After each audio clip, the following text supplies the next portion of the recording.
Hello दोस्तों, क्या हाल है। तारीख आज 2 अक्टूबर 2025, दिन गुरुवार, हिंदी तिथि 10वीं। और आइए बात करते हैं आज के मुख्य समाचार में देश भर की तमाम बड़ी खबरों पर नजर डालते हैं। देखिए दोस्तों, एक तो आज हमारे देश के राष्ट्रपिता महात्मा गांधी जी की जयंती है। गांधी जी हमेशा सत्य और अहिंसा के रास्ते पर चलते थे। आज 2 अक्टूबर को उनकी 156वीं वर्षगांठ मनाई जाएगी। विश्व भर में ये गांधी जी की जयंती सेलिब्रेट की जाती है और इस दिन को गांधी जयंती के साथ ही अंतर्राष्ट्रीय अहिंसा दिवस के रूप में भी जाना जाता है। तो इस मौके पर सत्य और अहिंसा के पुजारी महात्मा गांधी जी को कोटि कोटि नमन। और वहीं दोस्तों, आज 2 अक्टूबर को विजयादशमी यानी दशहरे का पर्व भी है और यह सिर्फ एक त्योहार नहीं बल्कि यह सत्य, धर्म और साहस की जीत का एक उत्सव है। अधर्म पर धर्म की विजय, असत्य पर सत्य की जीत के उत्सव के रूप में हर साल ये विजयादशमी का पर्व मनाया जाता है। दशहरा केवल बुराई पर अच्छाई की जीत ही नहीं बल्कि प्रकृति और जीवन के संतुलन का भी त्योहार है। हिंदी तिथि के हिसाब से दोस्तों, अश्विन मास के शुक्ल पक्ष की 10वीं तिथि को हर साल ये विजयादशमी का पर्व मनाया जाता है और ये हिंदू धर्म के प्रमुख त्योहारों में से एक है। दशहरे के साथ ही शारदीय नवरात्रि का समापन होता है। मान्यताओं के मुताबिक इस दिन भगवान राम ने रावण और माँ दुर्गा ने महिषासुर का वध किया था। तो आज दशहरे के मौके पर लोग एक दूसरे को गले लगाकर दशहरे की शुभकामनाएं देते हैं। इसके अलावा देश भर में रावण, कुंभकर्ण और मेघनाथ के पुतले जलाकर बुराई के नाश के उत्सव के रूप में इसको मनाया जाता है। और इस बार दोस्तों, कई सालों बाद ऐसा हो रहा है कि रावण दहन के समय पंचक या फिर भद्रा का साया नहीं रहेगा। आज दशहरे के मौके पर रावण दहन का जो शुभ मुहूर्त रहेगा शाम के समय 6:03 से 7:10 पर रहेगा। बाकी दिन के अभिजीत मुहूर्त और चर चौगड़िए के मुहूर्त भी आप देख सकते हैं। आज के दिन भगवान श्री राम की भी विशेष पूजा करने का महत्व है। तो आप सभी देशवासियों को दशहरे की ढेर सारी हार्दिक शुभकामनाएं। आपके जीवन पर हमेशा प्रभु श्री राम और माँ दुर्गा की कृपा बनी रहे। चलिए इन्हीं शुभ मंगल कामनाओं के साथ आगे बढ़ते हैं दोस्तों अपन खबरों में। तो देखिए, आज दशहरे और गांधी जयंती के चलते 2 अक्टूबर को देश भर में छुट्टियां भी रहने वाली हैं। सभी सरकारी और प्राइवेट बैंक वगैरह बंद रहेंगे। बीएसई, एनएसई दोनों पर शेयर बाजार में कारोबार नहीं होगा, यानी स्टॉक मार्केट भी आज बंद रहेगा। और ज्यादातर राज्यों में आज सरकारी दफ्तर और संस्थान वगैरह भी बंद रहेंगे। कई जगहों पर जिला प्रशासन ने स्कूलों में भी छुट्टियां घोषित की हैं। और देखिए, आज दशहरे के मौके पर राजस्थान कोटा में होगा विश्व के सबसे ऊंचे रावण का दहन। 44 लाख रुपए में बनाया गया रावण का पुतला 13,500 किलो वजनी है और 221 फीट इसकी ऊंचाई है। करीब 4 महीने की मेहनत के बाद ये दुनिया के सबसे ऊंचे रावण के पुतले को बनाया गया और इसका नाम Guinness book of world record और Guinness book of Asia record में दर्ज किया गया है। और भी दशहरे के मौके के कुछ इवेंट देखिए, जैसे पंजाब जालंधर में भी दशहरे की धूम देखने को मिलेगी। 100 फीट के रावण के साथ साथ भ्रष्टाचार के पुतले भी जलाए जाएंगे। यूपी मेरठ में भी सबसे ऊंचा रावण का पुतला सदर भैंसाली मैदान में होगा, जिसकी ऊंचाई 120 फीट रखी गई है। और उत्तर प्रदेश के सभी जिलों में दशहरे के पर्व के मौके पर सुरक्षा के भी कड़े इंतजाम किए गए हैं। रामलीलाओं में रावण दहन और मेलों को मजिस्ट्रेट की निगरानी में शांतिपूर्ण ढंग से संपन्न कराया जाएगा। और राजस्थान में तो देखिए दोस्तों, भारी बारिश की वजह से जयपुर में रावण के पुतले भी बह गए। वैसे तो अभी मानसूनी सीजन खत्म हो चुका है और इस मानसूनी सीजन में पूरे देश में लगभग 1500 लोगों की मौतें हो गई भारी बारिश, बिजली गिरने की घटनाओं में और अलग अलग प्राकृतिक आपदाओं में। लेकिन राजस्थान में भारी बारिश की वजह से रावण के पुतले भी बह गए, लाखों का नुकसान हो गया। आगे मैं आपको बताऊंगा और भी पूरे मौसम समाचार विस्तार से। फिलहाल देखिए अगली खबर। नवरात्रि के अंतिम दिन प्रधानमंत्री नरेंद्र मोदी भी दिल्ली के दुर्गा पूजा पंडाल में पहुंचे। यहाँ उन्होंने खुद आरती उतारी। दिल्ली के चितरंजन पार्क में पीएम मोदी ने दुर्गा पूजा में हिस्सा लिया। और वहीं दोस्तों, आज से ही आरएसएस का शताब्दी समारोह भी मनाया जाएगा। आरएसएस संघ को 100 साल पूरे हो चुके हैं। मुस्लिमों का साथ देने पर गांधी से नाराज एक कांग्रेसी ने बनाया था यह आरएसएस। 1925 में बना था आरएसएस और आज आरएसएस संघ की 39 देशों में शाखाएं हैं। आरएसएस की स्थापना 27 सितंबर 1925 को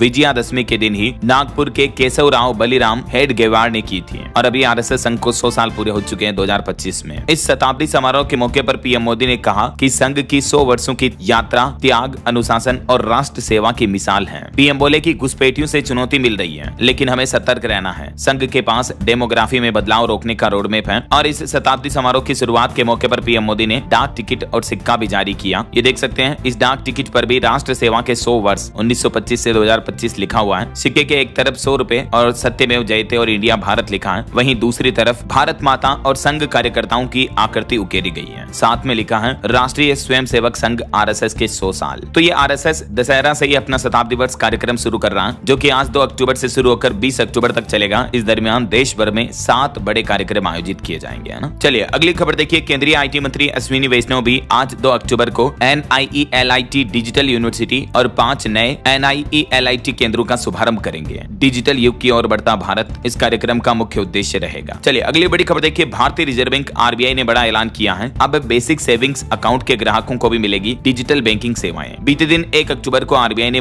मॉनेटरी पॉलिसी के मीटिंग के फैसलों का ऐलान किया और इस दरमियान आरबीआई गवर्नर ने कुछ बड़े फैसले भी लिए। एक तो रिजर्व बैंक का कहना है कि यूपीआई फ्री रहेगा, इस पर कोई चार्ज नहीं लगेगा और आईपीओ लोन लिमिट को भी बढ़ाकर 25 लाख रुपए कर दिया है और शेयर मार्केट में शेयर्स के बदले भी अब 1 करोड़ रुपए तक का लोन मिल सकेगा। ये रिजर्व बैंक की तरफ से आरबीआई की एमपीसी मीटिंग में कुछ अहम फैसले लिए गए। कंपनियों के लिए अधिग्रहण लोन अब आसान होगा, शेयर डेट सिक्योरिटीज पर लोन लिमिट बढ़ाई गई और देश में इंफ्रास्ट्रक्चर प्रोजेक्ट्स के लिए भी सस्ता लोन मिल पाएगा और बड़े लोन लेने वालों को भी राहत दी है आरबीआई ने, जिसके तहत 10,000 करोड़ रुपए से भी ज्यादा के बैंक लोन अब आसानी से मिल पाएंगे। हालांकि नए नियमों को लागू करने के लिए बैंकों को पूरा समय दिया जाएगा, ये कहना है रिजर्व बैंक का। आरबीआई गवर्नर बोले कि आंतरिक लोकपाल को भी मिलेगा अब और अधिकार, जिससे ग्राहकों को सीधा फायदा होगा। हालांकि इस एमपीसी मीटिंग में इस बार भी आरबीआई ने रेपो रेट में कोई कटौती नहीं की है, लेकिन फाइनेंशियल ईयर 2026 में भारत की जीडीपी ग्रोथ रेट का अनुमान बढ़ाकर 6.8% कर दिया है, जो कि पहले 6.5% बरकरार था। हालांकि क्योंकि रेपो रेट में कोई कटौती नहीं की है तो हमारे देश में लोन सस्ते नहीं होंगे। आरबीआई का कहना है कि क्योंकि महंगाई घटी है इसलिए रेपो रेट में कोई कटौती नहीं की गई है, रेपो रेट को 5.5% पर बरकरार रखा है। इससे पहले पिछली मीटिंग में भी आरबीआई ने रेपो रेट में कोई कटौती नहीं की थी। हालांकि अक्टूबर महीने के पहले ही दिन आरबीआई ने ये एक और बड़ा फैसला लिया। अब मर्चेंटिंग ट्रेड ट्रांजैक्शन MTT इसके लिए समय सीमा को 4 महीने से बढ़ाकर 6 महीने कर दिया है, जिससे भी हमारे देश में छोटे बड़े कारोबारियों को राहत मिलेगी, है ना। वहीं आरबीआई ने यह भी कहा कि बीएसडी खाता धारक भी अब मुफ्त में डिजिटल बैंकिंग सेवाओं का लाभ उठा सकेंगे, जो मैंने आपको बताया था। बेसिक सेविंग बैंक अकाउंट वालों को भी नेट बैंकिंग वगैरह सभी डिजिटल बैंकिंग सेवाओं का फायदा मिलेगा। ओके, तो ये तो कुछ रिजर्व बैंक के बड़े फैसले रहे और चलिए आगे बढ़ते हैं अपन खबरों में। केंद्र सरकार के भी कुछ कैबिनेट फैसलों की डिटेल देख लेते हैं, फटाफट से देखिए आप। दशहरे से पहले केंद्रीय कर्मचारियों को मोदी सरकार ने बड़ा तोहफा दिया और डीए यानी महंगाई भत्ते में 3% की बढ़ोतरी करने की मंजूरी दे दी है और ये बढ़ोतरी 1 जुलाई 2025 से ही लागू मानी जाएगी और अक्टूबर महीने की सैलरी के साथ ही जुलाई सितंबर का बकाया भी दिया जाएगा। तो इस केंद्रीय कर्मचारियों की डीए बढ़ोतरी के फैसले का लाभ देश भर में तकरीबन 1 करोड़ 18 लाख से भी ज्यादा कर्मचारियों व पेंशन धारकों को मिलने वाला है दिवाली के त्योहार पर तोहफे के रूप में। ये केंद्र सरकार ने केंद्रीय कर्मचारियों को फायदा दिया है। तो डीए में 3% बढ़ोतरी के बाद अब कर्मचारियों को कितनी कितनी सैलरी मिलेगी, ये टेबल में आप डिटेल जानकारी देख सकते हैं। जिनकी बेसिक सैलरी 18,000 है तो उनके वेतन में 550 रुपए के लगभग बढ़ोतरी होगी। इसी तरह से आप अलग अलग डिटेल देख सकते हैं, 1,000 2,000 से लेकर 3,000 रुपए और इससे ज्यादा भी बढ़ोतरी देखने को मिलेगी। और ये जो दोस्तों महंगाई भत्ते में 3% की बढ़ोतरी की गई, तो इसके बाद अब कर्मचारियों का महंगाई भत्ता जो पहले 55% था वो बढ़कर कुल 58% हो जाएगा। ठीक है, देश भर में तकरीबन 49 लाख तो केंद्रीय कर्मचारी हैं और 68 लाख पेंशनर्स हैं, तो उनको ये फायदा मिलेगा। 1 जुलाई से ये लागू होगा और 3 महीने का एरियर भी मिलेगा। अभी इससे एक दिन पहले आपको पता होगा केंद्रीय कर्मचारियों के लिए बोनस का भी ऐलान किया था। दिवाली के मौके पर 6,908 रुपए का बोनस भी दिया जाएगा सभी केंद्रीय कर्मचारियों को, है ना। वित्त मंत्रालय ने इस बारे में आदेश भी जारी किया है। और वहीं देखिए दिवाली के त्योहार से पहले किसानों के लिए भी बड़ी अच्छी खबर आई। सरकार ने गेहूं समेत 6 फसलों के एमएसपी में भारी बढ़ोतरी की है। किसानों को त्योहारी सीजन में ये बड़ा तोहफा दिया। एक तो गेहूं का भी एमएसपी यानी समर्थन मूल्य बढ़ चुका है। केंद्र सरकार ने 160 रुपए प्रति क्विंटल बढ़ाया गेहूं का एमएसपी। इसके अलावा भी हाईवे और रिसर्च प्रोग्राम को भी मंजूरी मिली। कुछ और कैबिनेट के फैसले में आपको बताऊंगा। बाकी देखिए आप, गेहूं के अलावा जो चना, मसूर, तिलहन, सरसों और कुसुम, इन सभी रबी की फसलों के एमएसपी में इजाफा यानी बढ़ोतरी की गई है। 160 रुपए से लेकर 600 रुपए तक की बढ़ोतरी देखने को मिली है प्रति क्विंटल के हिसाब से। बाकी और भी केंद्रीय कैबिनेट के कुछ अहम फैसले देखिए। डीएडीआर का तोहफा मिला, 57 नए केंद्रीय विद्यालयों की सौगात मिली, रबी फसलों के एमएसपी में बढ़ोतरी हुई, कलियाबोर नुमालीगढ़ नेशनल हाईवे के विस्तार को मंजूरी मिली, जैव चिकित्सा अनुसंधान कार्यक्रम को भी मंजूरी मिली और वंदे मातरम की 150वीं वर्षगांठ के मौके पर जश्न भी मनाया जाएगा। वहीं सरकार ने बायोमेडिकल रिसर्च कार्यक्रम को भी मंजूरी दी, इस पर 1500 करोड़ रुपए खर्च किए जाएंगे। और सरकार ने एक और अच्छा फैसला लिया है, दलहन के मामले में भी अब आत्मनिर्भर बनेगा हमारा भारत। इसके लिए भी सरकार ने 11,440 करोड़ रुपए के एक नए मिशन को मंजूरी दी है। दालों के उत्पादन में आत्मनिर्भर बनाया जाएगा भारत को। सरकार का टारगेट है साल 2031 तक 350 लाख टन दालों का उत्पादन होगा। खुद केंद्रीय कृषि मंत्री शिवराज सिंह चौहान ने इस बारे में पूरी प्लानिंग भी बताई कि गवर्नमेंट दालों में आत्मनिर्भरता के लिए जो ये मिशन शुरू किए हैं, जिसमें लगभग 11,500 करोड़ रुपए खर्च किए जाएंगे। तो इस मिशन में क्या क्या प्लान है देख सकते हैं आप डिटेल। और इसके अलावा देखिए कैबिनेट बैठक ने असम राज्य में 6,957 करोड़ रुपए की राष्ट्रीय राजमार्ग परियोजना को भी मंजूरी दी। इस नेशनल हाईवे का विस्तार किया जाएगा, मैंने आपको बताया। वहीं केंद्रीय मंत्रिमंडल ने 17 राज्यों व केंद्र शासित प्रदेशों में 57 नए केंद्रीय विद्यालय खोलने को भी मंजूरी दे दी है।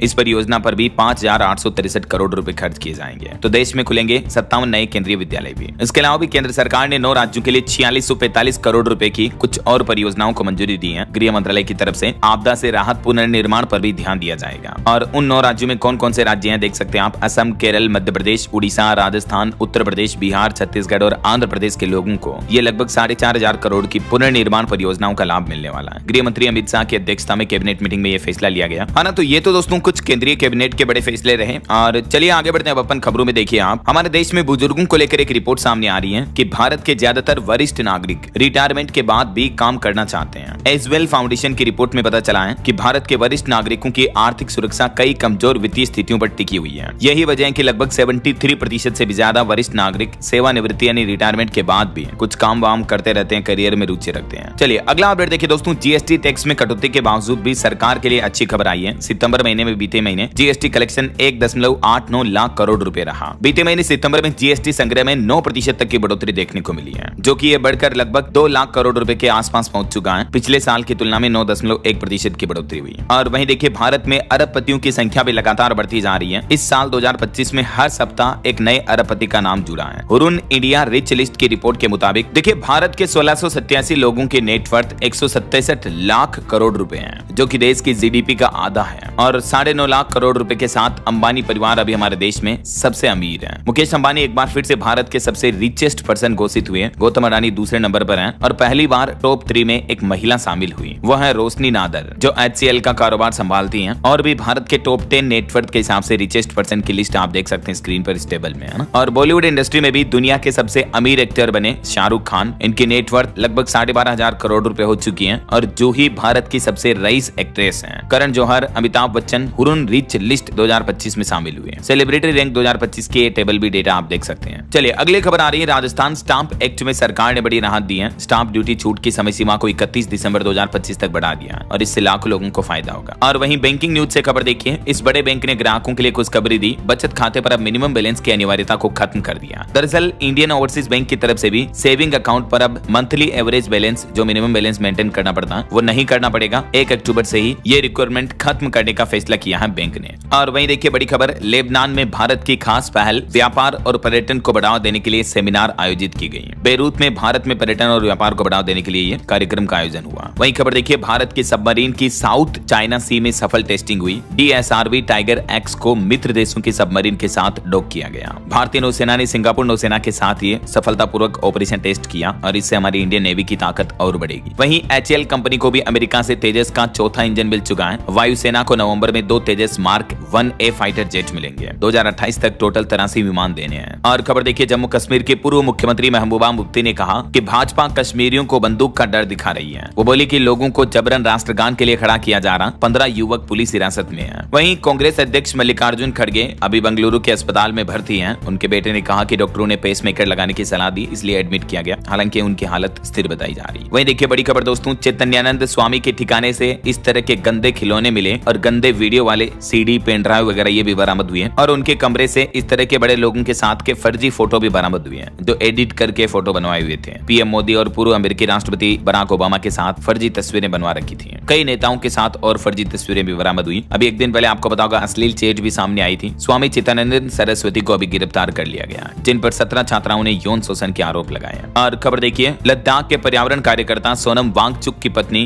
गीतांजलि आंगमो ने देश की राष्ट्रपति द्रौपदी मुर्मू को पत्र लिखा और उन्होंने राष्ट्रपति से अपील करते हुए कहा कि आदिवासी होने के चलते लद्दाख के लोगों की भावनाएं समझें। और इसके साथ ही उन्होंने अपने पति सोनम वांगचुक की रिहाई की भी मांग की राष्ट्रपति से। और एक बड़ी सड़क दुर्घटना हो गई। देखिए दोस्तों, हरिद्वार जा रही श्रद्धालुओं की कार ट्रक से टकराई, 6 लोगों की मौके पर मौत हो गई। अस्थि विसर्जन की यात्रा उनकी अंतिम यात्रा बन गई। मामला है उत्तर प्रदेश के मुजफ्फरनगर जिले से एक बेहद दर्दनाक सड़क हादसे की खबर सामने आई है। 8 दिन पहले इनके पिताजी की मौत हो गई थी और उन्हीं की अस्थियां लेकर ये हरिद्वार में विसर्जित करने जा रहे थे। तो अस्थियां लेकर जा रहे माँ बेटे समेत और परिवार के 6 लोगों की मौत हो गई। मुजफ्फरनगर में अर्टिगा की टक्कर का CCTV वीडियो भी सामने आ रहा है, ये देख सकते हैं आप। उनकी अर्टिगा की टक्कर एक ट्रक के पीछे से हो गई और इसमें 6 लोगों की गंभीर तरीके से जान चली गई। और वहीं अभी एक दिन पहले जो आपको पता होगा फिलीपींस में लगभग 7 की तीव्रता का भूकंप आया था। उसमें देखिए बड़ी तबाही मच गई। 69 लोगों की मौत हो गई, 150 से ज्यादा घायल हो गए। कई मकान और चर्च धराशायी हुए हैं। फिलीपींस के इस भूकंप पर प्रधानमंत्री नरेंद्र मोदी ने भी दुख जताया और शोक संवेदनाएं व्यक्त की। और अगली बड़ी खबर देखिए दोस्तों, पाकिस्तान ऑक्युपाइड कश्मीर POK में पाकिस्तानी सेना ने प्रदर्शनकारियों पर फायरिंग की, जिसमें 10 लोगों की मौत हो गई, 100 से ज्यादा घायल हो गए। तीसरे दिन भी हिंसक प्रदर्शन जारी रहा। सरकार से 38 मांगे कर रहे हैं प्रदर्शनकारी। पाकिस्तान के कब्जे वाले कश्मीर में अभी पाकिस्तानी सरकार के खिलाफ हिंसक प्रदर्शन जारी है। नेपाल में JNG के प्रदर्शन की तरह यहाँ युवा सड़कों पर उतर आए हैं और इनको रोकने के लिए 79 लोगों पर पाकिस्तानी सेना ने फायरिंग कर दी, जिसमें 8 से 10 लोगों की मौतें हो गई। कुछ और इंटरनेशनल न्यूज अपडेट देखिए। यूएस शटडाउन पर बड़ी खबर देखिए। अमेरिका में अभी बड़ा फाइनेंशियल क्राइसिस जैसा माहौल चल रहा। सरकार चलाने के भी पैसे नहीं है। 75,000 जॉब्स पर खतरा मंडराया हुआ है। लाखों लोग बिना सैलरी के काम करने पर मजबूर होंगे। वैसे तो पूरे अमेरिका में 9 लाख सरकारी कर्मचारियों की सैलरी पर संकट छाया हुआ है। अगर अमेरिकी राष्ट्रपति Donald Trump funding bill pass नहीं करा पाए, जिसके लिए 60 वोटों की जरूरत थी, लेकिन उनको मिले 55 वोट ही, तो उसके बाद अमेरिका में अब शटडाउन लागू हो गया है। राष्ट्रपति डोनाल्ड ट्रंप सीनेट से ये बिल पास नहीं करा पाए और इस वजह से अमेरिका के कई गैर जरूरी सरकारी कामकाज ठप हो गए हैं और कई कर्मचारियों की सैलरी नहीं मिल पा रही है। और वहीं देखिए दोस्तों, लंदन में गांधी जी की प्रतिमा पर लिखा गांधी मोदी हिंदुस्तानी टेररिस्ट हैं। तो भारतीय हाई कमीशन ने भी इस पर कड़ी आपत्ति जताते हुए कहा कि यह बर्बरता नहीं बल्कि अहिंसा के सिद्धांत पर हमला है। इधर अमेरिकी राष्ट्रपति डोनाल्ड ट्रंप बोले कि पहले मंगवाई माफी और अब सुरक्षा का ऐलान किया। कतर को इजरायली मिसाइल से बचाएंगे ट्रंप आदेश पर भी हस्ताक्षर किए। वहीं देखिए बड़ी खबर, 5 दिसंबर को भारत आएंगे रूस के राष्ट्रपति व्लादिमीर पुतिन। इसी साल उनका भारत दौरा तय हो चुका है। इस दरमियान वो पीएम मोदी के साथ मुलाकात करेंगे और भारत रूस के बीच रक्षा, ऊर्जा समेत कई अहम मुद्दों पर चर्चा होने की उम्मीद है। राष्ट्रपति पुतिन का दौरा ऐसे समय में होने जा रहा जब अमेरिका भारत को रूस से तेल नहीं खरीदने के लिए लगातार दबाव बना रहा है। हालांकि बावजूद इसके भारत रूस संबंधों पर अमेरिकी दबाव और तेल आयात विवाद का असर नहीं पड़ रहा है। बहरहाल अभी तो अपन कुछ और महत्वपूर्ण और काम की खबरें देखेंगे दोस्तों, लेकिन फिलहाल वक्त तो चला है आज के ताजा मौसम समाचार जानने का। और हाँ, एक छोटी सी रिक्वेस्ट आपसे ये है कि अगर आप DLS न्यूज चैनल से अभी तक भी जुड़े नहीं हो तो जुड़ जाइए, चैनल को सब्सक्राइब करके बेल आइकन जरूर दबा दीजिएगा और इस वीडियो पर एक लाइक और शेयर भी कर देना, ताकि आपको रोजाना की ताजा खबरें, महत्वपूर्ण मुख्य समाचार, काम के न्यूज अपडेट सबसे पहले आपके मोबाइल पर मिलते रहेंगे। ओके, और चलिए बिना टाइम वेस्ट किए सीधा आगे बढ़ते हैं मौसम अपडेट में। तो देखिए दोस्तों, वैसे तो मानसून की विदाई शुरू हो चुकी है, लेकिन बावजूद इसके देश के कई राज्यों में अभी भी भारी बारिश से हालात काफी गंभीर चल रहे हैं। मौसम विभाग का कहना है कि इस महीने अक्टूबर में भी 15% ज्यादा बारिश की संभावना बनी रहेगी और देश भर में इस मानसूनी सीजन में 1500 से ज्यादा मौतें भी हो गई। कुछ अलग अलग राज्यों के मौसम की स्थितियां देखिए दोस्तों। देखिए उत्तर प्रदेश कांसे में भी रात भर भारी बारिश देखी गई। फतेहपुर में बिजली गिरने से पिछले 24 घंटों में 6 लोगों की मौत हो गई और यूपी के 36 जिलों में अभी भी भारी बारिश का अलर्ट है। जालौन में भी 100 साल पुरानी शिव मंदिर पर बिजली गिर गई। ये उत्तर प्रदेश के मानचित्र में आप देख सकते हैं किन किन जिलों में अगले 24 घंटों के दौरान बारिश की चेतावनी रहेगी, इन 36 जिलों में, है ना। और इधर देखिए छत्तीसगढ़ के मानसून का लाइव अपडेट, बिजली गिरने से 4 लोगों की मौत हो गई। गरियाबंद में 2 महिला, रायगढ़ में 2 युवकों की जान गई, पेड़ के नीचे खड़े थे ये। वैसे छत्तीसगढ़ में भी 28 जिलों में भारी बारिश की चेतावनी है। वहीं पहाड़ी राज्य हिमाचल प्रदेश में भी अब 3 दिन बारिश के आसार रहेंगे। 3 अक्टूबर से कल से ही पश्चिमी विक्षोभ सक्रिय हो रहा है। इसके चलते हिमाचल के अधिक ऊंचाई वाले इलाकों में बर्फबारी भी हो सकती है और 4, 5, 6 अक्टूबर को बारिश के भी आसार रहेंगे हिमाचल के अलग अलग जिलों में। वहीं पंजाब में भी 4 अक्टूबर से बदलेगा मौसम। उसके बाद कई जगहों पर बारिश की चेतावनी। अधिकतम तापमान में 0.4 डिग्री की गिरावट देखने को मिली है। इधर बिहार के मानसून की स्थितियां देखिए। पटना, भागलपुर समेत 18 जिलों में तेज बारिश का अलर्ट है। शेखपुरा में पेड़ पर बिजली गिरी। बक्सर, नवादा में 3 लोगों की मौतें भी हो गई। सुपौल और खगड़िया में भी सड़कों पर पानी भरा हुआ है। ये बिहार के मानचित्र में आप देख सकते हैं। अगले 24 घंटों के दौरान इन 24 जिलों में भारी बारिश का येलो अलर्ट रहेगा। वहीं देखिए दोस्तों, हरियाणा के हिसार में बारिश चल रही। 8 जिलों में हरियाणा में भी भारी बारिश का अलर्ट है। अरब सागर में कम दबाव के कारण मौसम बदला। रात का तापमान 5 डिग्री तक बढ़ेगा। और इधर राजस्थान की स्थितियां देखिए। जयपुर में तेज बारिश हुई। अजमेर में भी कई नदियां उफान पर चल रही है। नागौर में पानी में करंट फैलने की घटना हुई और धौलपुर में मूर्ति विसर्जन करने गई 2 लड़कियों की डूबने से भी मौत हो गई। वैसे राजस्थान के कई जिलों में आज, कल और परसों भारी बारिश का अलर्ट जारी किया हुआ है। ये देख सकते हैं आप मानचित्र में। आज 2 अक्टूबर को राजस्थान के इन पूर्वी हिस्सों वाले जिलों में बारिश का येलो अलर्ट रहेगा और कल 3 अक्टूबर को पूर्वी और पश्चिमी राजस्थान के अधिकतर जिलों में बारिश की चेतावनी रहेगी। परसों 4 अक्टूबर को तो आधे से भी ज्यादा जिलों में भारी बारिश का येलो अलर्ट रहेगा। तो अगले 3-4 दिन तक अक्टूबर महीने के शुरुआती सप्ताह में मतलब राजस्थान में अधिकतर जिलों में बारिश होगी, है ना। वहीं इधर देखिए मध्य प्रदेश में भी अगले 4 दिन भारी बारिश का अलर्ट रहेगा। पन्ना में भी बिजली गिरने से एक व्यक्ति की मौत हो गई। अक्टूबर में MP में बरसात हुई। गर्मी और सर्दी का ट्रेंड अब धीरे धीरे बदल रहा है। वैसे आज 2 अक्टूबर, कल 3 अक्टूबर को पूरे मध्य प्रदेश में अधिकतर जिलों में हल्की बारिश का अलर्ट रहेगा। और दोस्तों, स्काईमेट वेदर की अलर्ट के मुताबिक अरब सागर और बंगाल की खाड़ी में नया लो प्रेशर एरिया बन रहा। इस वजह से मानसून की विदाई पर भी ब्रेक लग गया और कई राज्यों में झमाझम बारिश का अलर्ट रहेगा। वैसे ऑरेंज चेतावनी तो किसी भी राज्य में नहीं है, लेकिन मध्य भारत, पूर्वी भारत के अधिकतर राज्यों में बारिश का येलो अलर्ट रहेगा। किन किन राज्यों में बारिश हो सकती है, जिसकी जानकारी आप देख सकते हैं ये भारत के मानचित्र में, है ना। वैसे दोस्तों, आपके राज्य और जिले में अभी मौसम के हालात क्या चल रहे हैं कमेंट करके बताइएगा तो जरूर मुझे आपके राज्य और जिले का नाम कमेंट में लिखिए। ओके, और चलिए मौसम के बाद आगे बढ़ते हैं अपन खबरों में। देखिए, एक तो पहाड़ी राज्य उत्तराखंड को लेकर एक रिपोर्ट सामने आ रही है। GSI रिपोर्ट में यह दावा किया गया कि उत्तराखंड के पहाड़ खतरे में हैं। राज्य का 22% हिस्सा हाई लैंडस्लाइड वाले जोन में है और केदारनाथ मार्ग पर भी 51 डेंजर जोन है। मतलब उत्तराखंड में भविष्य में कई बड़े हादसे होने की संभावना बनी हुई है। ये एक चौंकाने वाली रिपोर्ट सामने आ रही है। देखिए आप, पिछले 5 साल में उत्तराखंड में 3,500 से भी ज्यादा भूस्खलन देखने को मिले, जिनमें 250 से ज्यादा मौतें भी हो गई। ओके, और चलिए दोस्तों, मौसम मौसम के बाद अब अपन आज के सराफा बाजार पर नजर डाल लेते हैं। तो देखिए सोना चांदी के दाम एक बार फिर से ऑल टाइम हाई पर पहुंच चुके हैं। 10 ग्राम सोने का रेट 1983 रुपए महंगा होकर अभी 1,17,000 रुपए प्रति तोला को पार कर चुका है। इसी साल सोने के दाम 41,000 रुपए बढ़ चुके हैं और वहीं चांदी अभी 1,45,000 रुपए प्रति किलो पर पहुंच चुकी है। घरेलू बाजार में चांदी ने भी नया रिकॉर्ड बना दिया। एमसी एक्सपर्ट चांदी के भाव 1.5 लाख के करीब पहुंचने में है, बस 4,000 ही कम है, देख सकते हैं आप। और बाकी अलग अलग कैरेट के हिसाब से सोने की कीमतें आप देख ही सकते हैं इस टेबल में। चलिए दोस्तों, सराफा बाजार के बाद अब अपन कुछ मार्केट अपडेट्स पर भी नजर डाल लेते हैं। तो देखिए आरबीआई की एमपीसी की ओर से रेपो रेट स्थिर रखने के बाद सेंसेक्स में बढ़ोतरी देखने को मिली। बीते दिन भारतीय शेयर बाजार में तेजी लौटी। सेंसेक्स 700 अंक से भी ज्यादा बढ़ा और अभी 80,983 अंक पर पहुंच चुका है। निफ्टी भी 250 अंक चढ़कर 24,836 पर पहुंच चुका है। और डी मर्जर की वजह से टाटा मोटर्स का शेयर भी 5.5% तक चढ़ा है। एक्चुअली अभी टाटा मोटर्स का बिजनेस 2 हिस्सों में बढ़ चुका है। डी मर्जर हो चुका है इसका। कंपनी के शेयर होल्डर्स को कॉमर्शियल व्हीकल कंपनी का एक शेयर मिलेगा।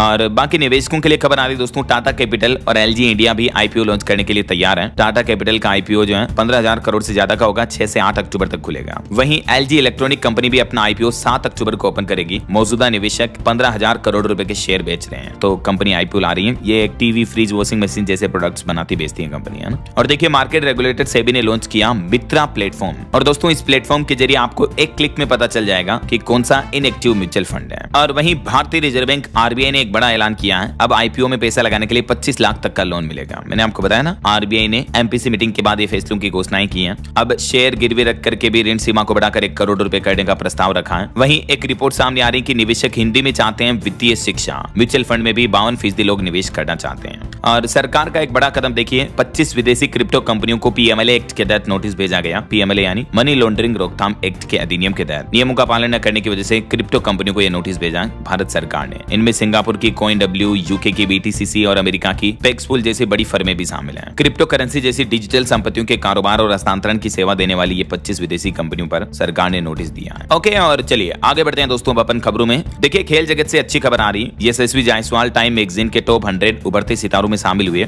वहीं T20 रैंकिंग में अभिषेक शर्मा का वर्ल्ड रिकॉर्ड बना। 14 साल के इतिहास में सबसे ज्यादा पॉइंट्स वाले बल्लेबाज खिलाड़ी बन चुके हैं ये। और देखिए नकवी ने भी एशिया कप ट्रॉफी ACC दफ्तर में जमा कराई। बीसीसीआई ने महाभियोग लाने की चेतावनी दी थी। आपको पता होगा एशिया कप में जीत के बाद बिना ट्रॉफी के ही भारत लौट आई थी टीम इंडिया। तो उसके बाद अब पाकिस्तान क्रिकेट बोर्ड के चीफ नकवी ने इस ट्रॉफी को ACC ऑफिस में जमा करा दिया, क्योंकि टीम इंडिया ने इनके हाथों से ट्रॉफी लेने से मना कर दिया था और फिर ट्रॉफी ली ही नहीं टीम इंडिया ने। अच्छा, वैसे ना सिर्फ भारतीय पुरुष खिलाड़ियों ने पाकिस्तान को अपनी करतूतों का ये जवाब दिया है, बल्कि देखिए अब तो इंडिया वर्सेस पाकिस्तान मैच में पुरुषों की तरह भारतीय महिला खिलाड़ी टीम भी पाकिस्तान से हाथ नहीं मिलाएगी। 5 अक्टूबर को कोलंबो में इंडिया पाकिस्तान के बीच गर्ल्स क्रिकेट मैच होना है, लेकिन इस बार भी मैच में विमेंस वर्ल्ड कप में भारतीय क्रिकेट टीम के प्लेयर्स जो है खिलाड़ी लड़कियां, वो पाकिस्तानी प्लेयर से हैंडशेक नहीं करेगी, हाथ नहीं मिलाएगी, है ना। और वहीं एक रिपोर्ट में दावा किया जा रहा है कि आरसीबी 17,000 करोड़ में बिक सकती है। चलिए बॉलीवुड से खबर देखिए। एक्शन फिल्म से हॉलीवुड में डेब्यू करेंगे टाइगर श्रॉफ। वहीं ड्रग केस में फंसे स्टूडेंट ऑफ द ईयर 2 के एक्टर चेन्नई एयरपोर्ट से 40 करोड़ की ड्रग के साथ गिरफ्तार हुए हैं, जो film student of the year 2 में काम कर चुके हैं। देखिए जरा आप। वहीं पंजाबी सिंगर की हालत में अभी कोई बड़ा सुधार नहीं हुआ। न्यूरो साइंस की टीम निगरानी में लाइफ सपोर्ट पर है वो। हम जल्द उनके स्वस्थ होने की कामना करते हैं। और खबर है यूट्यूबर ज्योति मल्होत्रा केस अब सेशन कोर्ट में चलेगा। इस सार में वीडियो कॉन्फ्रेंसिंग के जरिए पेशी हुई।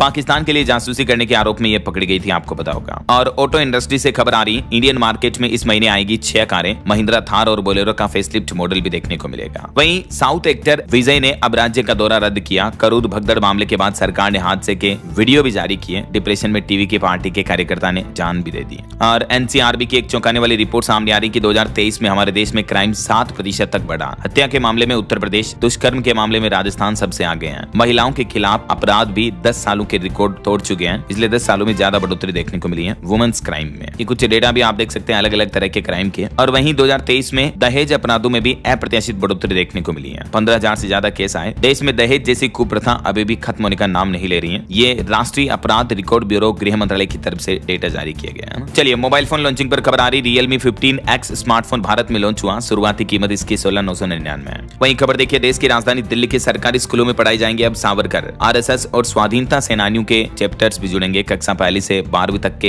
एजुकेशन सिलेबस करिकुलम में ये बदलाव किया जाएगा। वहीं खबर है पंजाब में नीदरलैंड की कंपनी का प्लांट शुरू हुआ। मुख्यमंत्री भगवंत मान ने शुभारंभ किया, बोले कि कई लोगों को रोजगार मिलेगा, राज्य बनेगा इंडस्ट्रियल हब। और खबर आ रही दोस्तों, महंगा हुआ एलपीजी गैस सिलेंडर। अक्टूबर महीने की पहली तारीख से ही 19 किलोग्राम वाले वाणिज्य यानी कॉमर्शियल गैस सिलेंडर की कीमतों में 15.5 से 16.5 रुपए तक की बढ़ोतरी हुई है। हालांकि घरों में काम आने वाला 14 किलो 200 ग्राम वाला जो घरेलू एलपीजी गैस सिलेंडर होता है उसकी कीमतों में कोई बदलाव नहीं किया गया है। तो अभी देश के कुछ प्रमुख शहरों में घरों में खाना बनाने वाले गैस सिलेंडर के रेट क्या चल रहे हैं देख सकते हैं आप, 853, 56, 924, 51 वगैरह है ना। और ये जो कॉमर्शियल गैस सिलेंडर में 16.5 रुपए तक की बढ़ोतरी हुई है। उसके बाद दिल्ली, कोलकाता, मुंबई, चेन्नई वगैरह में इसके रेट्स क्या हो गए ये भी देख सकते हैं आप डिटेल। बाकी और भी दोस्तों 1 अक्टूबर 2025 से हमारे देश में कई बड़े बदलाव लागू हुए हैं। जैसे जनरल रिजर्वेशन टिकट के लिए भी आधार कार्ड जरूरी होगा। यूपीआई से पैसे मांगने की रिक्वेस्ट अब नहीं भेज पाएंगे। इस सिस्टम को एनपीसीआई ने बंद कर दिया है 1 अक्टूबर से पीयर टू पीयर सर्विस को। और इंडिया पोस्ट से स्पीड पोस्ट सर्विस भी अब महंगी होगी। नए चार्जेस क्या होंगे देख सकते हैं आप इस टेबल में जानकारी। अलग अलग वजन और दूरी के अकॉर्डिंग इंडिया पोस्ट के स्पीड पोस्ट के नए रेट 1 अक्टूबर 2025 से ही लागू हो चुके हैं। वहीं एनपीएस योजना में पूरी रकम को शेयर बाजार में लगा पाएंगे। तो ये कुछ नए नियम, बड़े बदलाव और काफी सारी चीजें महंगी सस्ती हुई हैं। तो इनके सेपरेट वीडियो मैंने डीएलएस न्यूज के चैनल पर कल दिन में ही डाल दिए हैं। इस वीडियो में तो आपको पता चल जाएगा कि 1 अक्टूबर से क्या सस्ता क्या महंगा हुआ। और बाकी एक दिन पहले जो वीडियो डाला था इसमें मैंने सभी नए नियमों के अपडेट के बारे में भी बताया, ठीक है ना। तो ये आज की खबरें समाप्त होने के बाद आपको थोड़ा टाइम मिले तो ये दोनों वीडियो जरूर देख लीजिएगा। आज, कल, परसों जब भी टाइम मिले चैनल को सब्सक्राइब करके रख लिया करो ना, ताकि आप जब भी टाइम मिले आके देख लो। क्योंकि हर एक इंपोर्टेंट अपडेट्स आपको डीएलएस न्यूज चैनल के माध्यम से मिल जाता है। जब भी सरकार की तरफ से कोई बड़ा फैसला लिया जाता है, कोई नई स्कीम, नई योजना लाई जाती है, तो सबसे पहले मैं आपको इस चैनल के माध्यम से बता देता हूँ, राइट। चलिए फिलहाल आगे बढ़ते हैं अपन खबरों में। देखिए बड़ी खबर, उत्तर प्रदेश में खाद्य संकट के बीच योगी सरकार ने बड़ा फैसला लिया। अब अगर खाद की फटी हुई बोरियां मिली तो उन दुकानों का लाइसेंस रद्द किया जाएगा। यूपी सरकार ने सख्त आदेश जारी किया है। और वहीं देखिए यूपीएससी ने नया लोगो पेश किया। इंटरव्यू से जुड़े अनुभव साझा करने के लिए नया पोर्टल भी शुरू किया है। अब यूपीएससी का न्यू लोगो कुछ यूं होगा। इसके अलावा विशेष शताब्दी का भी नया लोगो पेश किया गया, देख सकते हैं आप। और इंटरव्यू की तैयारी करे स्टूडेंट के लिए अच्छी खबर है। इस पोर्टल पर अब आपको इंटरव्यू प्रिपरेशन के टिप्स वगैरह और वीडियोस वगैरह भी मिल जाएंगे, है ना। चलिए खबर देखिए, $100 अरब का निवेश होगा। स्विस अधिकारी बोले कि भारतीय अर्थव्यवस्था के लिए बूस्टर होगा ये समझौता।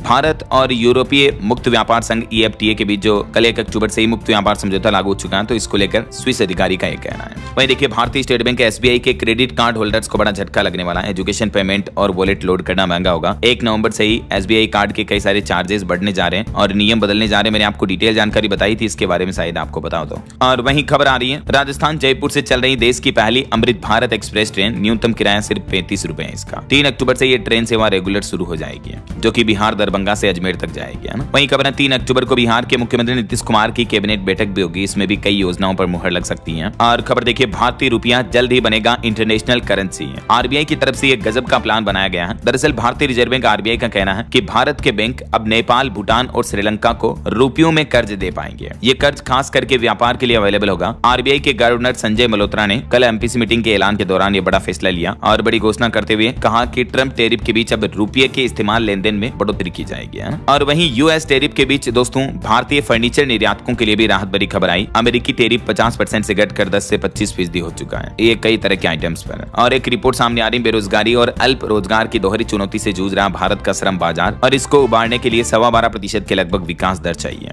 वहीं मार्केट रेगुलेटर सेबी का एक सर्वे सामने आ रहा कि भारत में केवल 10% भारतीय परिवार ही निवेश करते हैं। 63% लोगों को शेयर बाजार के किसी भी उत्पाद की जानकारी नहीं है, जैसे म्यूचुअल फंड, एसआईपी वगैरह किसी के भी बारे में। वहीं सेबी ने कुछ न्यू रूल्स भी लागू किए हैं, जिससे फ्यूचर एंड ऑप्शंस में सट्टेबाजी कम होगी। ये सख्त नए नियम भी अक्टूबर की पहली तारीख से लागू हो चुके हैं। नए नियमों में क्या क्या बदलाव होंगे जिसकी डिटेल जानकारी आप देख सकते हैं स्क्रीन पर। वहीं देखिए आरएसएस के 100 साल पूरे होने के मौके पर विजयदशमी उत्सव होगा आज। नागपुर पहुंचे पूर्व राष्ट्रपति रामनाथ कोविंद। इसमें 21,000 से भी ज्यादा आरएसएस स्वयंसेवक शामिल होंगे इस कार्यक्रम में। ये आरएसएस के शताब्दी वर्ष समारोह के मौके पर पीएम मोदी भी बोले कि दंगों में आरएसएस ने सिखों की मदद की है। 1984 कत्लेआम में कई सिख परिवारों को संघ कार्यकर्ताओं ने अपने घर में शरण दी थी। पीएम मोदी ने कहा कि घुसपैठियों से चुनौतियां मिल रही हैं, लेकिन हमें सतर्क रहना चाहिए, है ना। चलिए अगली खबर देखिए, ईडी ने एक बड़े फर्जीवाड़े का खुलासा किया है। 158 अनजान किसानों के नाम पर बैंक खाते खोले गए, जिनके जरिए 150 करोड़ से भी ज्यादा की धोखाधड़ी हुई है। महाराष्ट्र के नागपुर और भंडारा जिलों में ये मामला सामने आया। और देखिए हरियाणा में लाडो लक्ष्मी मोबाइल ऐप पर अब तक लगभग 2.25 लाख महिलाओं ने पंजीकरण करवा लिया है। इस विशेष दिन पर महिलाओं के खातों में 2100 रुपए आएंगे। 1 नवंबर को हरियाणा दिवस के मौके पर सीएम नायब सिंह सैनी पहली किस्त जारी करेंगे। ये हरियाणा में लाडो लक्ष्मी योजना की है, ठीक है ना। और वहीं देखिए रेणुका देवी मंदिर किसानों के देगा 1 करोड़ रुपए। और महाराष्ट्र राज्य सरकार ने फसल सर्वे की की तारीख भी बढ़ा दी है। बारिश और बाढ़ की वजह से किसानों की फसलों को जो नुकसान हुआ उसके सर्वे की तारीख को 31 अक्टूबर तक बढ़ा दिया गया। और कर्नाटक के किसान भाई लोगों के लिए भी अच्छी खबर है। कर्नाटक सरकार ने लाखों किसानों के लिए मुआवजे का ऐलान किया। 8,500 रुपए प्रति हेक्टेयर मुआवजा दिया जाएगा, है ना। और वहीं देखिए दोस्तों, वैज्ञानिकों का एक अध्ययन सामने आ रहा, भारतीय थाली में कार्बोहाइड्रेट की भरमार है, लेकिन प्रोटीन की कमी की वजह से मधुमेह और मोटापा बढ़ रहा है इंडियंस में। ICMR और मद्रास डायबिटीज रिसर्च फाउंडेशन के संयुक्त अध्ययन में खुलासा हुआ है। वहीं महाराष्ट्र में बारिश और बाढ़ से तबाह किसानों को भी 3-4 दिन में मुआवजा मिल जाएगा। सरकार ने प्रक्रिया तेज कर दी है। और देखिए अगली बड़ी खबर, हरियाणा में बनेंगे 11 नए जिले। हरियाणा के मुख्यमंत्री नायब सिंह सैनी सरकार को प्रस्ताव मिला। हांसी, मानेसर समेत लिस्ट में और भी कई नाम शामिल हैं। राज्य में 11 नए डिस्ट्रिक्ट बनाए जाएंगे। और देखिए दक्षिण चीन सागर में भारत की धमक, इंडियन नेवी ने किया बड़ा कमाल। INS निस्तार की भी तैनाती हो चुकी है। और दिल्ली हाईकोर्ट का एक बड़ा फैसला देखिए, सिर्फ EMI भर देने से नहीं मिल सकता मालिकाना हक। एक पति पत्नी की जॉइंट प्रॉपर्टी के मामले पर दिल्ली हाईकोर्ट ने यह बड़ा आदेश जारी किया। और खबर देखिए दोस्तों, उत्तर प्रदेश के बाद अब बिहार में भी आई लव मोहम्मद और उसके बाद अब आई लव महादेव के पोस्टर देखने को मिल रहे हैं। आखिर कब थमेगा ये विवाद। हरियाणा के सोनीपत में भी देखिए श्री राम पार्क में आई लव मोहम्मद के नारे लिखे हुए मिले। मॉर्निंग वॉक पर आए लोग देखकर भड़क गए। पुलिस ने पेंट कराकर फिर इनको मिटाया। और NPCI ने रिपोर्ट्स में बताया कि देश में UPI लेनदेन की संख्या बीते महीने सितंबर में 31% बढ़ी और 19.63 अरब पहुंच चुकी है। वहीं उड़ीसा सरकार ने अनियमितताओं की खबरों के बीच SI भर्ती परीक्षा को भी स्थगित कर दिया, जो कि 5 अक्टूबर को होनी थी। और पंजाब हरियाणा हाईकोर्ट ने जजों की सुरक्षा पर स्वतः संज्ञान लिया। दोनों राज्यों से सुरक्षा नीति पर जवाब भी मांगा। वहीं मध्य प्रदेश में उप निरीक्षकों की भर्ती में अधिकतम आयु सीमा को भी नहीं बढ़ाया जाएगा, जो पहले से निर्धारित है वही रहेगी।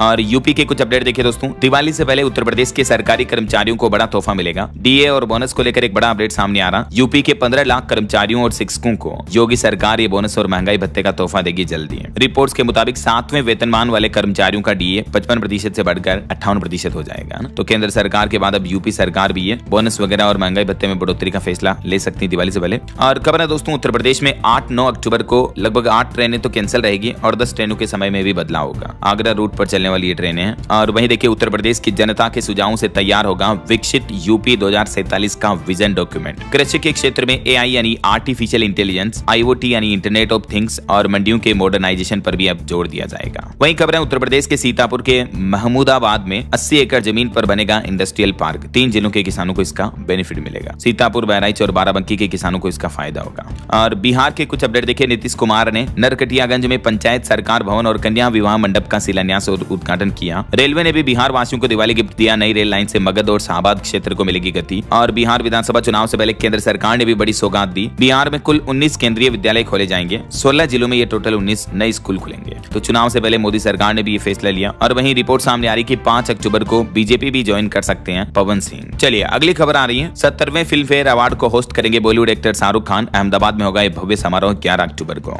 वहीं एक बड़ी चौंकाने वाली खबर देखिए दोस्तों, किडनी फेल की वजह से हो रही बच्चों की मौतें। मध्य प्रदेश के छिंदवाड़ा में एक के बाद एक कई ऐसे मामले सामने आए हैं। पिछले 25 दिनों के अंदर MP की छिंदवाड़ा में 7 बच्चों की किडनी फेल की वजह से मौत हो चुकी है। देखिए जरा। वहीं खबर है महाराष्ट्र में दुकानें, होटल और अन्य प्रतिष्ठान अब 24 घंटे खुल सकेंगे। शराब परोसने और बेचने वालों को लेकर भी नए नियम जारी हुए हैं। महाराष्ट्र की देवेंद्र फडणवीस सरकार की तरफ से ये बड़ा फैसला लिया गया। 24 आवर्स दुकान व्यापार वगैरह खुला रह सकेगा ना। वहीं खबर है आंध्र प्रदेश में छोटे ठेकेदारों के 400 करोड़ रुपए के बिल का भी होगा भुगतान। मुख्यमंत्री ने आदेश जारी किया। ओके, और चलिए दोस्तों कुछ और स्टेट न्यूज अपडेट देख लेते हैं फटाफट से। देखिए राजस्थान के जवाहर कला केंद्र जयपुर में अभी दशहरा नाट्य उत्सव चल रहा है और इस दरमियान रामलीला का मंचन हुआ। देखिए भगवान राम ने शिव धनुष तोड़ा तो गुस्सा गए परशुराम। सीता और लक्ष्मण के साथ वनवास जाते हुए देख भावुक हो गए लोग। आप भी ये रामलीला के घर बैठे ही दर्शन कर लीजिए। और वही खबर है राजस्थान जयपुर में इंटरनेशनल लेवल के फोरेंसिक एक्सपर्ट तैयार होंगे। केंद्रीय गृह मंत्री अमित शाह 12 अक्टूबर को NFSU कैंपस का उद्घाटन करेंगे। और राजस्थान अलवर में सरिस्का रणथंभौर में 3 महीने बाद टाइगर सफारी वापस शुरू होने जा रही है। जोधपुर में देखिए एक घटना हो गई। एक ही प्लेटफॉर्म पर खड़ी थी 2 वंदे भारत ट्रेनें, तो गलत ट्रेन में बैठ गए यात्री। जाना था दिल्ली, पहुंच गए पाली। वही राजस्थान हाईकोर्ट ने कहा कि गृहिणियों की आय को नहीं आंका जा सकता है। एक महिला की मौत के मामले पर 3.25 लाख के लगभग मुआवजा बढ़ाया, क्योंकि बीमा कंपनी ने कहा था कि महिला तो कोई कमाई नहीं कर रही है। तो हाईकोर्ट ने इस केस पर कहा कि जो गृहिणी माताएं बहनें होती हैं, घर का काम करती हैं, उनकी आय को कभी आंका नहीं जा सकता है ना। और एक बड़े साइबर फ्रॉड की खबर देखिए दोस्तों, छत्तीसगढ़ में मेडिकल कारोबारी से 73 लाख रुपए की ऑनलाइन ठगी कर दी गई। PM समृद्धि योजना में लोन दिलाने के झांसे के मामले पर। वहीं 4 अक्टूबर को छत्तीसगढ़ प्रवास पर रहेंगे गृह मंत्री अमित शाह। बस्तर दशहरा में भी शामिल होंगे। और यूपी गोंडा पुलिस कैफे का नारी शक्तियों ने किया उद्घाटन, देख सकते हैं आप। वहीं गोरखपुर के DDU-GU में शामिल होगी एक और उपलब्धि। बिहार के CM नीतीश कुमार ने 4,233 करोड़ की योजनाओं का शिलान्यास और उद्घाटन किया। किसानों के खातों में भी 113 करोड़ रुपए भेजे। और बिहार की महिलाओं को भी कल 3 अक्टूबर को बड़ा तोहफा मिलेगा। 25 लाख लाभुकों के खातों में 10,000 रुपए आएंगे। नीतीश सरकार सरकार ने 14 तिथियां तय की हैं टोटल। कब कब ये मुख्यमंत्री महिला रोजगार योजना की धनराशि जारी की जाएगी, देख सकते हैं आप, इसकी तारीखों की जानकारी भी है। वहीं बिहार में बीपीएससी TRE-4 भर्ती में देरी से शिक्षक और अभ्यर्थी भी नाराज हैं। बिहार के औरंगाबाद सासाराम में किसान महापंचायत होगी, राकेश टिकैत भी इसमें शामिल होंगे। 10 अक्टूबर को यह महापंचायत होगी। और झारखंड के मौसम पर खबर आ रही, बदल रहा मानसून, 4 अक्टूबर तक रोजाना बारिश की चेतावनी। और वहीं देखिए एक श्रद्धांजलि, हरियाणवी डांसर सपना चौधरी की माताश्री का निधन हो गया। लीवर की बीमारी की वजह से ये पीड़ित थी। दिल्ली में इनका अंतिम संस्कार किया गया। और दिवाली से पहले हरियाणा सरकार ने किसानों को एक और बड़ा तोहफा दिया, कर्ज वसूली रोकी, खराब फसलों का मुआवजा मिलेगा। मुख्यमंत्री बोले कि 4 करोड़ 72 लाख रुपए सीधे किसानों के खातों में जा रहे हैं। हरियाणा के सीएम नायब सिंह सैनी सरकार की तरफ से ये कुछ बड़ी घोषणाएं की गई किसानों के हित में। और पंजाब सरकार ने भी मुलाजिमों को दिवाली गिफ्ट दिया, 10,000 रुपए एडवांस मिलेंगे, ब्याज नहीं लिया जाएगा। 35,000 से ज्यादा मुलाजिमों को इसका फायदा होना है। वहीं पंजाब में 3400 पदों पर कांस्टेबल की भर्ती भी होगी, 1600 पुलिस कर्मियों का प्रमोशन होगा, इनमें सबसे ज्यादा ASI होंगे। रूटीन भर्ती में सीटें भी बढ़ाई जाएगी। ये भी पंजाब सरकार का प्लान है, जल्दी इस रिक्रूटमेंट प्रक्रिया को शुरू किया जाएगा। अच्छा, वैसे सरकारी नौकरी वगैरह की बात हो रही है दोस्तों, तो कुछ और एजुकेशनल अपडेट्स देख लेते हैं फटाफट से। देखिए उड़ीसा पुलिस SI भर्ती परीक्षा रद्द हो चुकी है। 117 अभ्यर्थी और 2 दलाल भी गिरफ्तार हुए इस एग्जाम से जुड़े। हरियाणा पावर यूटिलिटीज में 284 पदों पर भर्तियां निकली हैं। इसमें लास्ट डेट रहेगी 29 अक्टूबर। और रेलवे में भी 2570 पदों पर भर्ती का नोटिफिकेशन जारी हुआ। इसमें आप 31 अक्टूबर से आवेदन कर पाएंगे और लास्ट डेट नवंबर के आसपास रहेगी, है ना। और यूपीएससी ने CMS इंटरव्यू का नया कार्यक्रम घोषित किया, 13 अक्टूबर से होंगे इंटरव्यू। वहीं चंडीगढ़ में एक बड़ी घटना हो गई। देखिए BMW रेंज रोवर समेत 20 लग्जरी गाड़ियां जल गई, वर्कशॉप में खड़ी थी। और हिमाचल प्रदेश में पंचायती राज चुनाव को लेकर खबर है, 6 अक्टूबर को जारी होगा मतदाता सूची का ड्राफ्ट, 10 दिनों में दर्ज करा सकते हैं आपत्ति। कंगना रनौत केस मामले पर भी अगली सुनवाई 8 अक्टूबर को होगी। वहीं देखिए डॉक्टर मनसुख मांडविया ने लॉन्च किया माई भारत मोबाइल ऐप, युवाओं को नेतृत्व और राष्ट्र निर्माण से जोड़ने की एक नई मुहिम है। और छत्तीसगढ़ का बालोद भारत का पहला आधिकारिक रूप से बाल विवाह मुक्त जिला बन चुका है। वहीं भारतीय सेना ने अरुणाचल प्रदेश में ड्रोन कवच अभ्यास किया हाल ही में। आंध्र प्रदेश पर्यटन विभाग ने वैश्विक पर्यटन पुरस्कार 2025 जीता। ओके, और अंत में एक अपडेट आपको बता दूं दोस्तों, इस महीने अक्टूबर में दशहरा, दिवाली, छठ जैसे कई बड़े त्योहार आने वाले हैं। तो ये व्रत त्योहार कब कब रहेंगे, इनकी कुछ तारीखों की जानकारी आप स्क्रीन पर देख सकते हैं इस टेबल में। दिवाली रहेगी इस बार 20 अक्टूबर को, गोवर्धन पूजा 22 अक्टूबर को रहेगी, करवा चौथ 10 अक्टूबर को रहेगी, ठीक है ना। और अंत में आज के राशिफल पर नजर डाल लेते हैं। देखिए वृष राशि वालों को नौकरी में नए अवसर मिलेंगे, कन्या राशि वालों को भी रुका पैसा मिल सकता है। बाकी और भी कुछ अलग अलग राशियों का राशिफल आप देख सकते हैं स्क्रीन पर। और हाँ दोस्तों, आप मुझे कमेंट करके बताइए कि अभी हमारे देश में सबसे ज्यादा जिले किस राज्य में हैं। कमेंट करके बताइए। सही जवाब देने वाले लोगों को रैंडमली सेलेक्ट होने पर DLS न्यूज टीम की तरफ से एक शानदार सरप्राइज गिफ्ट जीतने का मौका मिलेगा। और इसी के साथ ही अगर आपको वीडियो अच्छा लगा तो इसे लाइक करना, शेयर भी करना, DLS न्यूज चैनल को सब्सक्राइब करके बेल आइकन जरूर दबा देना, रोजाना ऐसी इंफॉर्मेटिव जानकारियां, महत्वपूर्ण समाचार देखते रहने के लिए। ओके, ख्याल रखिएगा अपने आप का, अपने परिवार का। मिलेंगे अगले नेक्स्ट अपडेट में, तब तक के लिए जय हिंद, जय भारत, वंदे मातरम।